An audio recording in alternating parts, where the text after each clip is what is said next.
കഴിഞ്ഞ ദിവസം ചങ്ങരംകുളം ഭാഗത്തായിട്ട് ഒരു ഷോപ്പിംഗ് കോംപ്ലക്സിൽ 3 യൂറിനൽ ഫിറ്റ് ചെയ്തിരുന്നു. അപ്പോൾ ഇതിനെക്കുറിച്ചിട്ടുള്ള ഒരു റിവ്യൂ വീഡിയോസാണ് ഇന്ന് പ്രസിദ്ധീകരിക്കുന്നത്. ഈ വീഡിയോ തീർച്ചയായിട്ടും നിങ്ങൾക്ക് ഉപകാരപ്പെടും എന്ന പ്രതീക്ഷയിലാണ് ഈ വീഡിയോ പ്രസിദ്ധീകരിക്കുന്നത്. ഞാൻ ആദ്യം തന്നെ ആ ഒരു വർക്ക് സെറ്റ് അത് നിങ്ങൾക്ക് കാണിച്ചു തരാം. അതിനുശേഷം നമുക്ക് റിവ്യൂ വീഡിയോയിലേക്ക് കടക്കാം.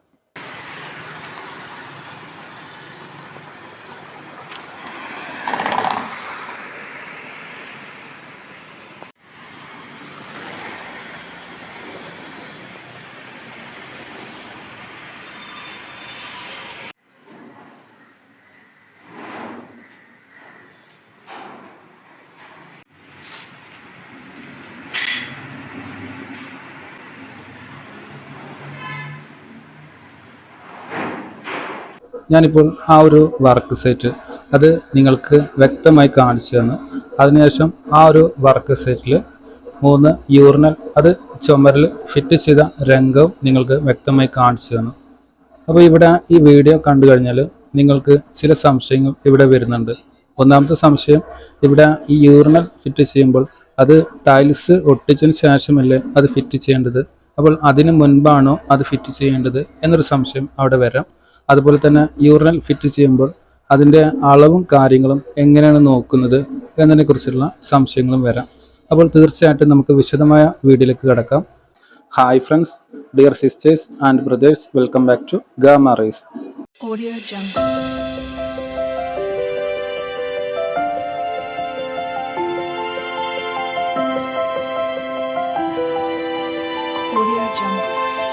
നമുക്ക് വിശദമായ വീഡിയോയിലേക്ക് കടക്കാം. ഇവിടെ നിങ്ങൾക്ക് സ്വാഭാവികമായിട്ടും ഒരു സംശയം വന്നിട്ടുണ്ടാവും. അത് മറ്റൊന്നുമല്ല, ഇവിടെ ടൈൽസ് ഒട്ടിക്കുന്നതിന് മുൻപാണ് യൂറിനൽ ഫിറ്റ് ചെയ്യുന്നത്. നമ്മൾ സാധാരണഗതിയിൽ ടൈൽസ് ഒട്ടിച്ചതിന് ശേഷം തന്നെയാണല്ലോ ഇത് ഫിറ്റ് ചെയ്തത്. അങ്ങനെയാണല്ലോ എല്ലാവരും കണ്ടിട്ടുള്ളത്. അപ്പോൾ എന്തുകൊണ്ടാണ് ടൈൽസ് ഒട്ടിക്കുന്നതിന് മുൻപ് ഇത് ഫിറ്റ് ചെയ്തിട്ടുള്ളത് എന്നൊരു ചോദ്യം ഇവിടെ സ്വാഭാവികമായിട്ടും നിങ്ങൾക്കുണ്ടാവാം. അപ്പോൾ അതിന് മറുപടിയായിട്ട് നമുക്ക് ആ ഒരു ബിൽഡിങ് ഒരു പ്രാവശ്യം കൂടി ഒന്ന് കണ്ടു നോക്കാം. അപ്പോൾ ഈ ഒരു ബിൽഡിങ് നിങ്ങൾക്ക് കാണുമ്പോൾ തന്നെ മനസ്സിലാക്കാൻ സാധിക്കും. ഇത് അത്യാവശ്യം വലിപ്പം വരുന്ന ഒരു ബിൽഡിങ് തന്നെയാണ്. 2 ഫ്ലോർ നിങ്ങൾക്ക് വീഡിയോയിൽ കാണാൻ സാധിക്കുന്നുണ്ട്. അടിയത്തെ ആ ഒരു ഫ്ലോറിൻ്റെ അതേ സെയിം തന്നെയാണ് അതിൻ്റെ മുകൾ ഭാഗത്തും വരുന്നത്. ഈ ഒരു കെട്ടിടം ഇനി മറ്റൊരാൾക്ക് വാടക കൊടുക്കാനും അല്ലെങ്കിൽ ഈ ഒരു കെട്ടിടം മറിച്ച് വിൽക്കാനും അതിനൊക്കെ ഒരു കെട്ടിട നമ്പർ ആവശ്യമാണ്. അപ്പോൾ ഈ കെട്ടിട നമ്പർ കിട്ടണമെങ്കിൽ ആദ്യം ഇങ്ങനെയുള്ള ഈ ഒരു കെട്ടിടത്തിൽ നിർബന്ധമായിട്ടും ക്ലോസറ്റ്, യൂറിനൽ ഇതൊക്കെ ഫിറ്റ് ചെയ്തിരിക്കണം. അതുകൂടാതെ അതിലേക്കുള്ള വെള്ളത്തിൻ്റെ സൗകര്യങ്ങളും അവിടെ ശരിയാക്കി എടുക്കണം. അപ്പോൾ ഈ ഒരു കെട്ടിട നമ്പർ കിട്ടുവാൻ വേണ്ടി നമ്മൾ ടൈൽസ് ഒട്ടിക്കുന്നതിന് മുൻപ് തന്നെ അവിടെ യൂറിനൽ ഫിറ്റ് ചെയ്തതാണ്. ഇനി ഈ ഒരു കെട്ടിട നമ്പർ കിട്ടി കഴിഞ്ഞ ശേഷം ഫിറ്റ് ചെയ്തിട്ടുള്ള യൂറിനലൊക്കെ അഴിച്ചെടുത്തതിന് ശേഷം ആ ഭാഗത്തൊക്കെ ടൈൽസ് ഒട്ടിച്ച് അതിന് ശേഷമായിരിക്കും ഈ യൂറിനൽ വീണ്ടും ഫിറ്റ് ചെയ്യുന്നത്. അപ്പോൾ ഇവിടെ കെട്ടിട നമ്പർ കിട്ടുവാൻ വേണ്ടി ഈ ടൈൽസ് ഒട്ടിക്കുന്നതിന് മുൻപ് തന്നെ നമ്മൾ ആ 3 യൂറിനലും അവിടെ ഫിറ്റ് ചെയ്തതാണ്. കെട്ടിട നമ്പർ കിട്ടുവാൻ ഈ യൂറിനലും ക്ലോസറ്റൊക്കെ നിർബന്ധമാണെങ്കിലും അവിടെ ടൈൽസ് ഒട്ടിക്കണമെന്ന് യാതൊരുവിധ നിർബന്ധം വരുന്നില്ല. ടൈൽസ് ഒട്ടിക്കുന്നത് കാണാൻ ഒരു ഭംഗിക്ക് വേണ്ടിയിട്ടാണ് എന്നതാണ് ഈ യാഥാർത്ഥ്യം. അപ്പോൾ അത് നിങ്ങൾക്ക് മനസ്സിലായി എന്ന് വിചാരിക്കുന്നു. ഇനി നമുക്ക് യൂറിനൽ ഫിറ്റ് ചെയ്യുന്നതിൻ്റെ അളവും കാര്യങ്ങളും അത് നമുക്ക് വിശദമായിട്ട് നോക്കാം. അപ്പോൾ യൂറിനൽ ഫിറ്റ് ചെയ്യുന്നതിൻ്റെ അളവും കാര്യങ്ങളും നമ്മൾ നോക്കുകയാണെങ്കിൽ ഇത് വലിയൊരു ബുദ്ധിമുട്ടുള്ള ഒരു സംഗതിയൊന്നുമല്ല. നമ്മൾ സാധാരണ ബാത്റൂമിലൊക്കെ ബേസിനൊക്കെ ഫിറ്റ് ചെയ്യാറുണ്ട്. അപ്പോൾ അവിടെ നമ്മൾ സാധാരണ ചെയ്യുന്നത് ആ ഒരു ബേസിന് ഏത് ഭാഗത്താണ് വരുന്നത് ആ ഒരു ഭാഗത്ത് നമ്മൾ ആ ഒരു ബേസിൽ നിന്ന് വേസ്റ്റ് വെള്ളം പുറത്തു പോകാൻ വേണ്ടിയിട്ട് ഒരു പൈപ്പ് ഇട്ട് കൊടുക്കുന്നു. അതായത് ചുമര് കട്ട് ചെയ്തിട്ട് അവിടെ നമ്മളൊരു പൈപ്പ് ഇട്ട് കൊടുക്കുന്നു. അതുപോലെ തന്നെ ബേസിലേക്കും വെള്ളം ആവശ്യമാണ്. അപ്പോൾ അതിലേക്ക് വെള്ളം വരുവാൻ വേണ്ടി നമ്മൾ ടാങ്കിയിൽ നിന്ന് ഒരു കണക്ഷൻ ആ ഒരു ബേസിൻ്റെ ഭാഗത്ത് ഇട്ട് കൊടുക്കുന്നു. ഇതേ കാര്യം തന്നെയാണ് യൂറിനിൻ്റെ കാര്യത്തിലും സംഭവിക്കുന്നത്. ഇവിടെ യൂറിൻ ഏത് ഭാഗത്താണ് ഫിറ്റ് ചെയ്യാൻ ഉദ്ദേശിക്കുന്നത് അപ്പോൾ ആ ഒരു ഭാഗത്തെ ചുമര് നമ്മൾ ആദ്യം കട്ട് ചെയ്തിട്ട് വേസ്റ്റ് വെള്ളം പോകാൻ വേണ്ടി ഒരു പൈപ്പ് ഇട്ട് കൊടുക്കുന്നു. അതുപോലെ തന്നെ ആ ഒരു യൂറിനിലേക്ക് വെള്ളം വരുവാൻ വേണ്ടി നമ്മൾ ടാങ്കിൽ നിന്ന് ഒരു പൈപ്പ് വേറെ അതിൻ്റെ മുകൾ ഭാഗത്തായിട്ട് ഇട്ട് കൊടുക്കുന്നു. ആ ഒരു പൈപ്പ് ഇട്ടതിന് ശേഷം പിന്നീട് ആ ഭാഗത്തൊക്കെ ടൈൽസ് ഒട്ടിച്ചതിന് ശേഷമാണ് പിന്നീട് നമ്മൾ ആ ഒരു സ്ഥലത്ത് യൂറിനൽ ഫിറ്റ് ചെയ്യുന്നത്. അപ്പോൾ ഇവിടെ യൂറിനൽ ഫിറ്റ് ചെയ്യുന്നത് 2 സ്റ്റെപ്പ് വഴിയാണ്. അതായത് നമ്മുടെ ബാത്റൂമിലൊക്കെ ബേസിൻ ഫിറ്റ് ചെയ്യുന്നത് പോലെ തന്നെ 2 സ്റ്റെപ്പായിട്ടാണ് ഇതിൻ്റെ ഒരു വർക്ക് വരുന്നത്. അപ്പോൾ യൂറിനിൻ്റെ വേസ്റ്റ് വെള്ളം പോകാൻ വേണ്ടി നമ്മൾ ഇട്ട് കൊടുക്കുന്ന ആ ഒരു പൈപ്പ്, അത് ഇവിടെ നമ്മൾ സാധാരണഗതിയിൽ 50 mm അല്ലെങ്കിൽ 63 mm ആ ഒരു പൈപ്പായിരിക്കും ഇട്ട് കൊടുക്കുന്നത്. 3 യൂറിനിലായിരിക്കും സാധാരണ വരുന്നത്. അങ്ങനെയാണെങ്കിൽ നടുക്കുള്ള ആ യൂറിനിൻ്റെ ഭാഗത്ത് നമുക്കൊരു ട്യൂബ് ഉപയോഗിക്കാം. അതുപോലെ തന്നെ ആ ചുമര് ചാരി നിൽക്കുന്ന ആ ഒരു യൂറിനിൻ്റെ ഭാഗത്ത് നമുക്ക് അവിടെയും ഒരു ട്യൂബ് ഉപയോഗിക്കാം. ഇനി ലാസ്റ്റ് വരുന്ന യൂറിനിൻ്റെ ഭാഗത്ത് നമുക്കൊരു എൽബ ഇട്ട് കൊടുക്കാം, അല്ലെങ്കിൽ ഒരു ബെൻഡ് ഇട്ട് കൊടുക്കാം. ഇനി മുകളിലോട്ട് പൈപ്പ് വരുന്നുണ്ട്. ആ ഒരു പൈപ്പ് അത് ഫ്ലോറായിട്ട് നിന്ന് അത് 25 സെൻറ്റിമീറ്റർ ഉയരത്തിലാണ് അത് കൊടുക്കേണ്ടത്. അത് ഞാൻ നിങ്ങൾക്ക് വരച്ചൊന്ന് കാണിച്ചു തരാം. ഞാനിപ്പോൾ ഇവിടെ വരച്ചിട്ടുള്ളത് ഒരു ചുമരിൽ 3 യൂറിനൽ വന്നിട്ടുണ്ട്. അതാണ് ഇത്. ഇവിടെ ഫസ്റ്റത്തെ യൂറിനൽ, രണ്ടാമത്തത്, മൂന്നാമത്തത്, ഇങ്ങനെ 3 യൂറിനൽ വന്നിട്ടുണ്ട്. ആ ഒരു 3 യൂറിനൽ ഇപ്പോൾ ഇങ്ങനെ ഇരിക്കുന്നുണ്ട്. അപ്പോൾ അതിൻ്റെ അടിയിൽ വരുന്ന പൈപ്പിൻ്റെ അളവ് നമുക്ക് നോക്കാം. അപ്പോൾ ഇവിടെ അടിയിൽ ഒരു പൈപ്പ് വന്നിട്ടുണ്ട്.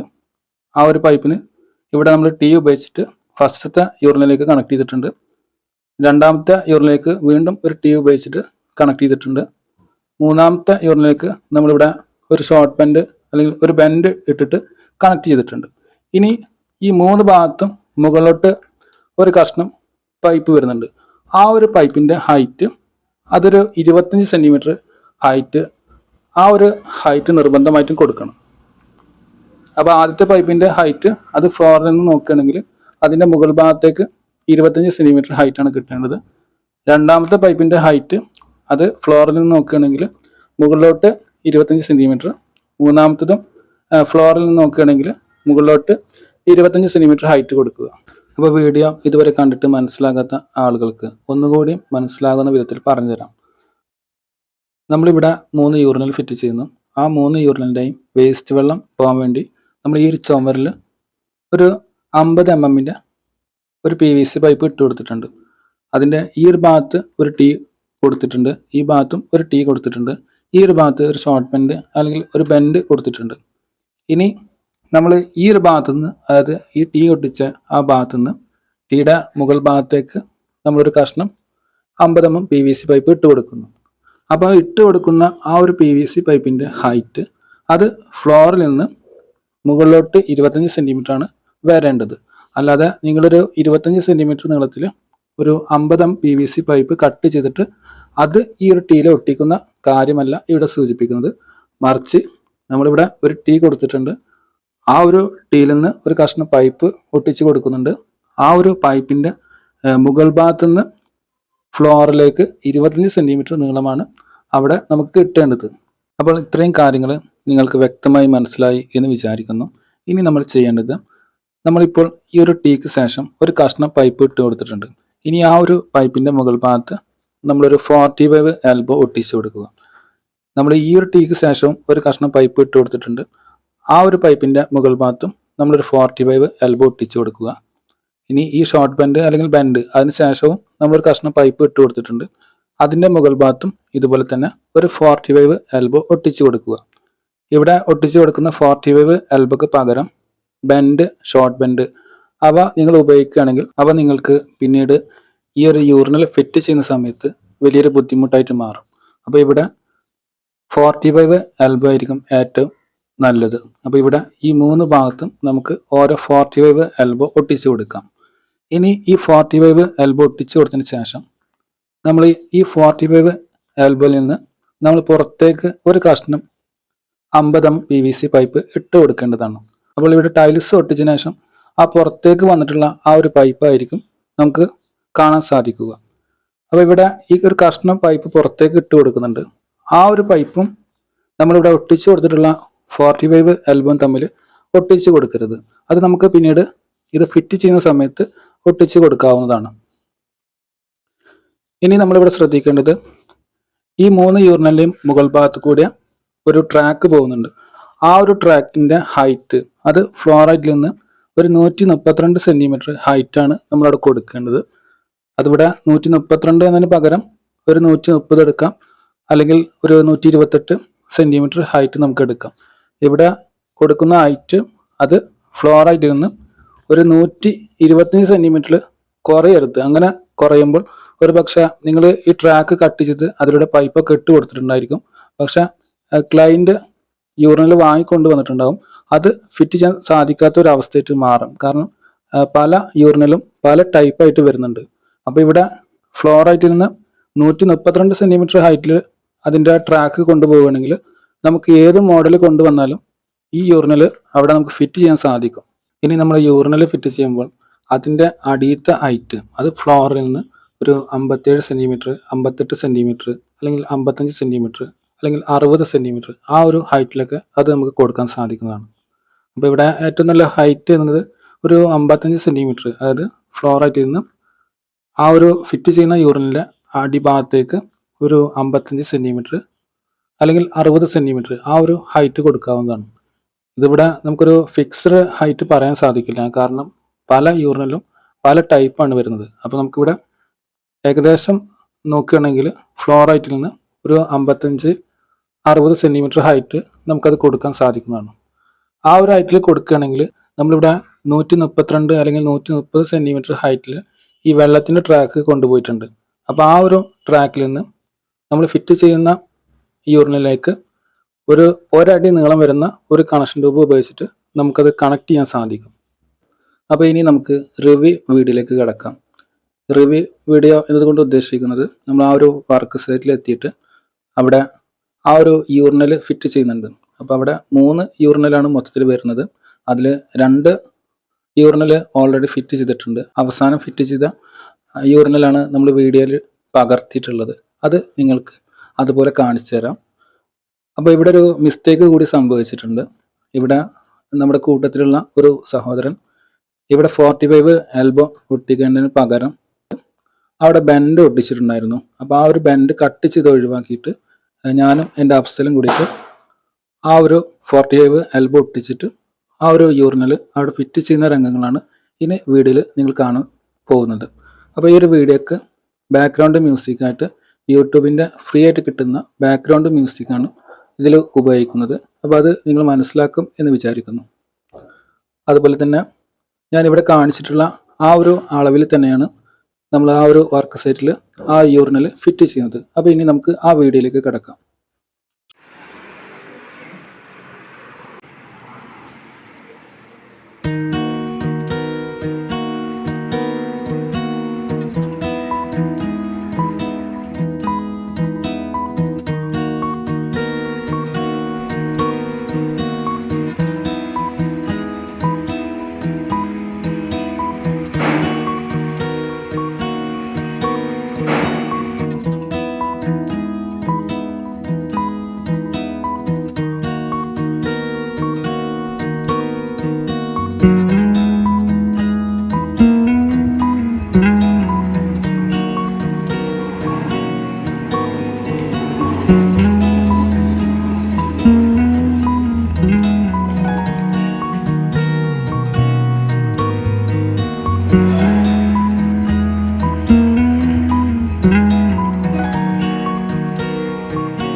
ടെഫ്ലോൺ ടാപ്പ് അല്ലെങ്കിൽ ത്രെഡ് സീൽ ടാപ്പ് അത് ചുറ്റിയതിന് ശേഷം അതിൻ്റെ പുറത്ത് സോൾവെൻറ്റ് തേക്കുന്നതിൻ്റെ പ്രധാന ഉദ്ദേശം നമ്മൾ ഈ ടെഫ്ലോൺ ടാപ്പ് ചുറ്റിയതിന് ശേഷം അല്ലെങ്കിൽ ത്രെഡ് സീൽ ടാപ്പ് ചുറ്റിയതിന് ശേഷം ആ ഒരു ടാപ്പ് കണക്ട് ചെയ്യും.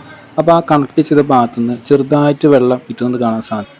എന്നാൽ നമ്മൾ ടെഫ്ലോൺ ടാപ്പ് അല്ലെങ്കിൽ ത്രെഡ് സീൽ ടാപ്പ് ചുറ്റിയതിന് ശേഷം അതിൻ്റെ പുറത്ത് നമ്മൾ സോൾവെൻറ്റ് വെച്ചിട്ട് അത് കണക്ട് ചെയ്യുകയാണെങ്കിൽ ഒരു തുള്ളി വെള്ളം പോലും പുറത്തേക്ക് കാണാൻ സാധിക്കില്ല. അപ്പോൾ അതിന് വേണ്ടിയിട്ടാണ് നമ്മൾ ടെഫ്ലോൺ ടാപ്പ് അല്ലെങ്കിൽ ത്രെഡ് സീൽ ടാപ്പ് ചുറ്റിയതിന് ശേഷം അതിൻ്റെ പുറത്ത് സോൾവെൻറ്റ് തേച്ച് കൊടുക്കുന്നത്. ഇനി ഇങ്ങനെ സോൾവെൻറ്റ് തേച്ച് കഴിഞ്ഞാൽ ഇത് അഴിച്ചെടുക്കാൻ സാധിക്കുമോ എന്നൊരു സംശയം വരുന്നുണ്ട്. തീർച്ചയായിട്ടും നമുക്കത് അഴിച്ചെടുക്കാൻ സാധിക്കും. ഞാനിത് 10-17 വർഷങ്ങളായിട്ട് ചെയ്യുന്ന ഒരു കാര്യമാണ്.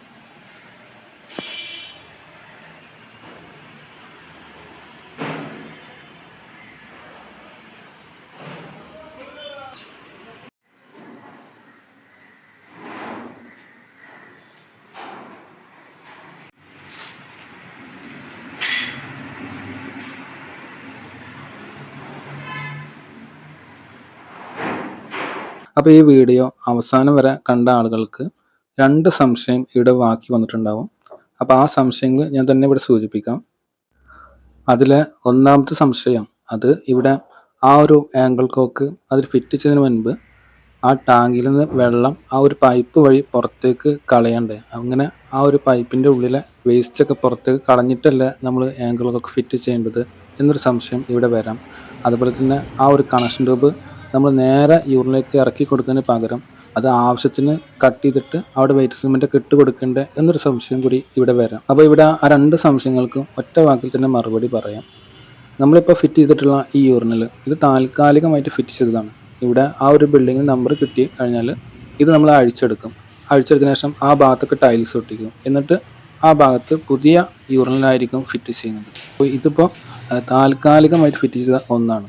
നമ്മളിത് സ്ഥിരമായിട്ട് ഫിറ്റ് ചെയ്യുന്ന ഒന്നാണെങ്കിൽ ആദ്യം ആംഗിളൊക്കെ ഫിറ്റ് ചെയ്യുന്നതിന് മുൻപ് ടാങ്കിൽ നിന്ന് വെള്ളം ആ ഒരു പൈപ്പ് വഴി നമ്മൾ പുറത്തേക്ക് എത്തിച്ചിട്ട് ആ പൈപ്പിൻ്റെ ഉള്ളിലെ വേസ്റ്റൊക്കെ ഒഴിവാക്കിയതിന് ശേഷമാണ് നമ്മൾ ആ ഒരു ആംഗിൾ കോക്ക് അതിൽ ഫിറ്റ് ചെയ്യുക. ഇനി ആംഗിൾ കോക്ക് ഫിറ്റ് ചെയ്തതിന് ശേഷം നമ്മൾ ആ കണക്ഷൻ ട്യൂബ് അതിലേക്ക് കൊടുക്കുന്നതിന് മുൻപ് ആ യൂറിനിലേക്ക് ആവശ്യമായിട്ടുള്ള നീളത്തിൽ കണക്ഷൻ ട്യൂബ് കട്ട് ചെയ്തിട്ട് ആ ഒരു കണക്ഷൻ ട്യൂബ് യൂറിനലും ആയി ചേരുന്ന ഭാഗത്ത് നമ്മൾ വൈറ്റ് സിമെൻ്റൊക്കെ ഇട്ട് കൊടുത്തിട്ടാണ് സാധാരണ ഫിറ്റ് ചെയ്യാറ്. ഇതിപ്പോൾ താൽക്കാലികമായി ഫിറ്റ് ചെയ്യുന്ന ഒന്നായതുകൊണ്ടാണ് ഇത് നമ്മൾ ഇങ്ങനെ ചെയ്തത്. അപ്പോൾ ഈ വീഡിയോ നിങ്ങൾക്ക് ഇഷ്ടപ്പെട്ടു എന്ന് വിചാരിക്കുന്നു. ഈ ഒരു വീഡിയോ ഇവിടെ വൈൻഡപ്പ് ചെയ്യുന്നു.